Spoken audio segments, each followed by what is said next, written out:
Cabinet मंत्री चौधरी लक्ष्मीनारायण के प्रतिनिधि नरदेव चौधरी पहुंचे मथुरा अशोका सिटी, जहां उनका जेएसआर ग्रुप के मैनेजिंग डायरेक्टर हेमंत अग्रवाल, अभी news bureau chief Pawan Sharma व अन्य सहयोगियों द्वारा पटुका पहनाकर स्वागत किया गया व मिठाई खिलाकर मुंह मीठा किया गया। जिसके बाद हमारे संवाददाता गोपाल चतुर्वेदी द्वारा की गई उनसे आगामी योजनाओं को लेकर खास बातचीत। देखिए हमारे साथ।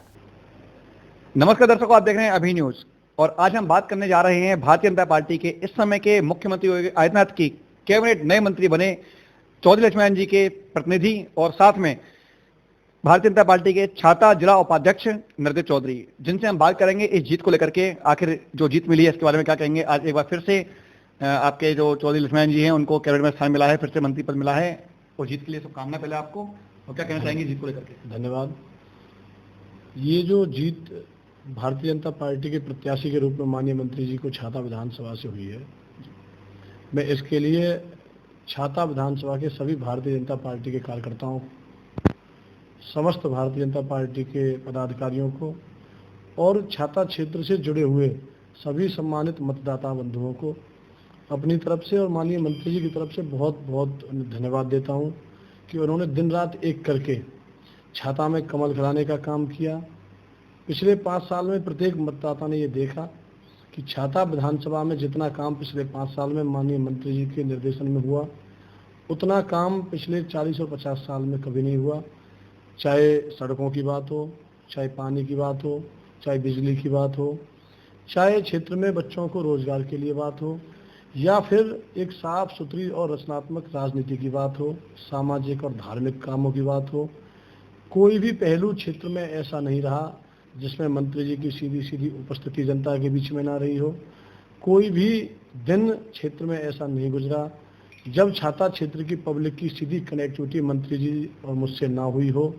जनता ने ये महसूस किया कि वास्तव में ही यदि ऊपर देखें तो देश में मोदी जी और प्रदेश में योगी जी का कोई मुकाबला नहीं है और छाता क्षेत्र में मंत्री जी का कोई मुकाबला नहीं है। जनता ने सारे पैमाने नापे, उसके बाद योगी जी, मोदी जी और मंत्री जी को बहुत बड़ा आशीर्वाद देके भारतीय जनता पार्टी की प्रदेश में सरकार बनवाने में छाता के विधायक के रूप में छाता की जनता ने मदद की और छाता की जनता के इस आशीर्वाद को प्रदेश और केंद्र के नेतृत्व ने सर माथे लेके आज छाता का विधायक माननीय मंत्री जी उत्तर प्रदेश में सबसे सीनियर कैबिनेट मंत्री बना के उन्होंने जो छाता की जनता को तोहफा दिया है, उसके लिए भी मैं जनता की तरफ से समस्त शीर्ष नेतृत्व को बहुत बहुत बधाई देता हूं, उन्हें शुभकामनाएं देता हूं कि उन्होंने छाता का मान पूरे देश में बढ़ाने का काम किया है। में शुगर मिल शुरू से ही एक चुनावी मुद्दा रहा है और इसी को लेकर के अब की बार भी वादे किए गए थे, तो क्या माना जाए कि आगामी कितने समय के बाद में ये शुगर मिल चालू हो सकती है? देखिए, जहाँ तक शुगर मिल की बात है, मंत्री जी का पूरे पिछले 5 साल ये लगातार प्रयास रहा। चाहे मुख्यमंत्री जी की मीटिंग हुई हो, चाहे छाता क्षेत्र और मथुरा विधानसभा में, मथुरा पूरे जनपद में माननीय मुख्यमंत्री जी का कभी भी आगमन रहा हो, मंत्री जी ने खुले दिल से हर मंच से ये कहा, मुख्यमंत्री जी से अनुरोध किया कि छाता में शुगर मिल चलवा दी जाए। मुख्यमंत्री जी ने उसका संज्ञान भी लिया, लेकिन चूंकि शुगर मिल बहुत बड़े बजट के कारण चालू होगी, अब मैं आपको ये विश्वास दिलाता हूँ, अपने सभी मतदाताओं को भी और आपके चैनल के माध्यम से जो मुझे सुन रहे हैं सभी साथियों को, कि यदि हिंदुस्तान की राजनीति में आज कोई आदमी ऐसा है जिसके मुंह से एक भी शब्द झूठ नहीं निकला, तो वो केवल मोदी जी और योगी जी हैं। अब की बार चुनाव में तरौली की मीटिंग में माननीय मुख्यमंत्री जी ने खुद बड़े मंच से पब्लिक के सामने ये घोषणा की कि शुगर मिल जरूर चलेगी। तो मुझे पूरा विश्वास है और मैं ये यकीन दिलाता हूं कि चाहे कुछ भी करना पड़े, अब की बार छाता की शुगर मिल हर हालत में किसानों के लिए हम चालू करा के रहेंगे। यदि बात की जाए ब्रज क्षेत्र की, तो ब्रज क्षेत्र में तमाम क्षेत्र ऐसे हैं जहां पर आज भी मीठे पानी की समस्या बरकरार है, लोगों को पीने को मीठा पानी नहीं मिल पाता है और जिसमें विशेष रूप से नंदगांव और कोसी कला क्षेत्र जो है, यहाँ पर विशेष रूप से खारे पानी की समस्या बरकरार है। तो इस क्षेत्र में क्या प्रयास किए जाएंगे ताकि लोगों को पीने के लिए मीठा पानी मिल सके? वहाँ का TDS चेक करा के और जितने भी हमारे वहाँ के सोर्सेज हैं वाटर सप्लाई के, उन सबको देख के मैंने और मंत्री जी ने पिछले 5 साल में भी ये भरकस प्रयास किया और ज़्यादा भी नहीं तो सैकड़ों जगह, चाहे देहात की बात हो, चाहे ग्रामीण शहरी एरिया की बात हो, तमाम पाइपलाइंस हों या टंकी हों, ट्यूबवेल्स हों उन सब का निर्माण भी मंत्री जी ने मैंने खूब जम के क्षेत्र में कराया है, चारों तरफ खूब बोरिंग कराई है। और जहाँ खारे पानी की बहुत ज़्यादा समस्या है वहाँ आरओ के प्लांट भी लगवाए हैं 3-4 जगह बड़े बड़े। तो मैं सभी क्षेत्रवासियों से यही अनुरोध करता हूँ कि हमारा ये प्रयास रहेगा मंत्री जी का और मेरा, कि पूरे क्षेत्रवासियों को पीने के लिए मीठा पानी उपलब्ध कराया जाए और कोई भी आदमी और कोई भी किसान ना सिंचाई के पानी के लिए महफूज हो, ना कोई भी हमारा जो महिलाएं हैं वो पीने के पानी के लिए महफूज हों। सबको सिंचाई और पीने के लिए पानी भरपूर मात्रा में मीठा उपलब्ध होगा, ये हमारा प्रयास रहेगा। यदि बात की जाए मंत्री बनने के बाद में, तो सबसे पहली प्राथमिकता क्या रहेगी? देखिए, जिस भरोसे के साथ मोदी जी और योगी जी के नाम पर जनता ने माननीय मंत्री जी को उनकी मेहनत को देखते हुए आशीर्वाद दिया है, पिछले 40 साल से माननीय मंत्री जी का छाता विधानसभा से राजनेता और जनता वाला लगाव नहीं रहा, न संबंध रहा है। मंत्री जी का छाता के प्रत्येक परिवार से घर जैसा संबंध रहा है, भावनात्मक लगाव रहा है। प्राथमिकता की जहाँ तक बात है, हम ये कोशिश करेंगे कि प्रेम और भाईचारे के साथ साथ विकास को पूरी रफ्तार से छाता क्षेत्र में दौड़ाया जा सके, पूरे क्षेत्र का चहुमुखी विकास हो, बच्चों को ज़्यादा से ज़्यादा रोजगार मिले, शुगर मिल चालू हो, पीने की और सिंचाई का पानी उपलब्ध हो, और जो भी छोटी मोटी हमारी रोज़ाना की समस्याएं होती हैं उनका त्वरित निस्तारण मौके पर जाके हो सके। समस्त अधिकारियों के साथ जनता जनार्दन का तालमेल बिठा के बहुत ही समझदारी से काम कराए जाएंगे और किसी भी हमारे नौजवान साथी को, बुजुर्ग को, माता बहन को कोई भी समस्या किसी भी तरह की, चाहे राशन से संबंधित हो, चाहे थाने तहसील में उनको परेशानी से लेके हो, या आपसी जो छोटी छोटी बातें होती हैं उनको लेके हो, अब की बार छाता ये देखेगा कि बहुत बड़ा बदलाव छाता विधानसभा में योगी जी, मोदी जी और मंत्री जी के नेतृत्व में होने जा रहा है। मुझे यह पूरा विश्वास है। मंत्री जी, मैंने आपको अभी बताया भी, पूरे क्षेत्र को अपना परिवार मानते हैं। 24 घंटे माननीय मंत्री जी के दरवाजे जनता के लिए खुले रहते हैं। 24 घंटे जनता उन्हें अपना अभिभावक मान के आना आवागमन करती रहती है। ऐसा नेता बहुत आसानी से पूरे प्रदेश में सब जगह, सब विधानसभाओं में ढूंढने से भी नहीं मिलता, जो पूरे क्षेत्र को अपना परिवार मानते हुए सारा समय उनके बीच में व्यतीत करे। तो छाता क्षेत्र की जनता भी बहुत सौभाग्यशाली है कि उन्हें सेवक के रूप में ऐसा नेता मिला है जो विधायक और मंत्री के रूप में क्षेत्र में काम करना पसंद नहीं करता, जनता के सेवक के रूप में जनता के बीच में जाके काम करना पसंद करते हैं। जब भी कोई मौका ऐसा आता है तो मुझे भी भेजते हैं और पूरा समय क्षेत्र की जनता के चरणों में अर्पित करते हैं।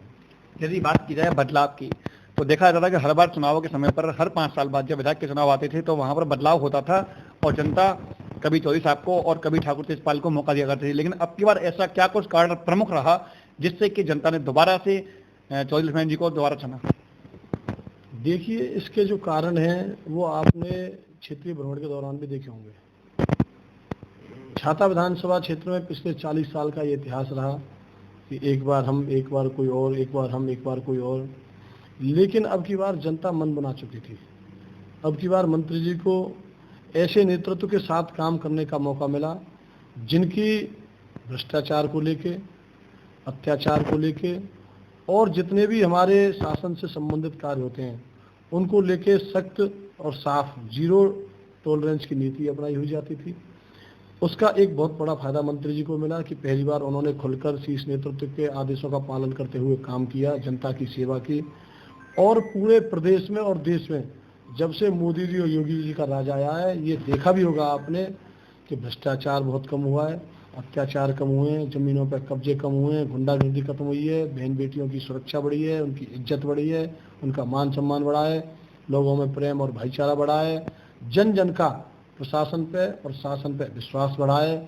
तो ये सब चीज़ें विकास के साथ साथ जब जनता को रास आने लगी, हमने मेहनत की, हमने भी ये प्रयास किया कि अब की बार इसको तोड़ के दोबारा से, छाता ही नहीं, प्रदेश में भी 40 साल में कोई मुख्यमंत्री जी दोबारा रिपीट नहीं हुए, न किसी दल की सरकार बनी।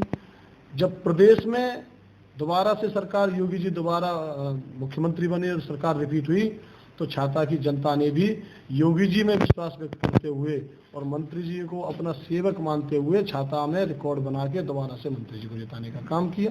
शपथ ग्रहण समारोह के दौरान तक माना जा रहा था कि मथुरा से 3 मंत्री जा सकते हैं कैबिनेट में, लेकिन केवल एक ही मंत्री चुने गए। क्या कारण हो सकते हैं, क्या मानते हैं इस बात को? देखिए, इसके बारे में मुझे कोई ज़्यादा जानकारी नहीं है और ये शीर्ष नेतृत्व का जो फैसला है वो सबको सर्वमान्य होता है। हो सकता है कि क्या उन्होंने सोचा हो, कुछ अच्छे के लिए सोच रखा हो और कुछ और अच्छा करना चाह रहे हो, जो उन्होंने देखा होगा पिछले 5 साल के कार्यकाल को, सब मंत्रियों के, सब विधायकों के को। ना तो शीर्ष नेतृत्व किससे चुनाव लड़ाना चाहता है इसके बारे में किसी को पता होता है। और सच्चाई एकदम ये है कि मंत्रियों को भी, चूंकि मैं लखनऊ में ही था और मुझे ये कहने में कोई हिचक नहीं है कि किसी भी हमारे माननीय मंत्री महोदय को कोई जानकारी नहीं थी तब तक, जब तक वहाँ से सूचना नहीं आई। सारी अटकलें लगाई जाती हैं, अफवाहें चलाई जाती हैं। शीर्ष नेतृत्व भारतीय जनता पार्टी का जो तय करता है। भाजपा बहुत अनुशासित पार्टी है और प्रत्येक, चाहे विधायक हो, चाहे सांसद हो, चाहे राज्यसभा हो, चाहे हमारे विधान परिषद के सदस्य हों, चाहे कितने भी बड़े पदाधिकारी हों, पहले प्रत्येक भारतीय जनता पार्टी का नेता पदाधिकारी पहले कार्यकर्ता है, उसके बाद में पदाधिकारी और नेता है। इसलिए भारतीय जनता पार्टी दुनिया की सबसे बड़ी पार्टी है। तो बड़ी के साथ साथ भारतीय जनता पार्टी दुनिया की सबसे अनुशासित पार्टी है। भारतीय जनता पार्टी का जो शीर्ष नेतृत्व फैसला ले लेता है, प्रत्येक कार्यकर्ता उसे सर माथे लेके उस आदेश का पालन करता है। यदि बात की जाए, चौधरी लक्ष्मण जी के एक बार फिर से मंत्री बन चुके हैं और आपके ऊपर उनका प्रतिनिधि करने के नाते बहुत बड़ी जिम्मेदारी है। इस जिम्मेदारी को किस चुनौती के रूप में देखते हैं? ये मेरा सौभाग्य है कि मुझे नेता के रूप में, अभिभावक के रूप में, राजनीतिक गुरु के रूप में या फिर अपने पूरे सामाजिक, राजनीतिक और धार्मिक जीवन के रूप में एक ऐसा वट वृक्ष जिसकी छाया में मैं अपने आप को खड़ा होकर गौरवान्वित महसूस करता हूँ।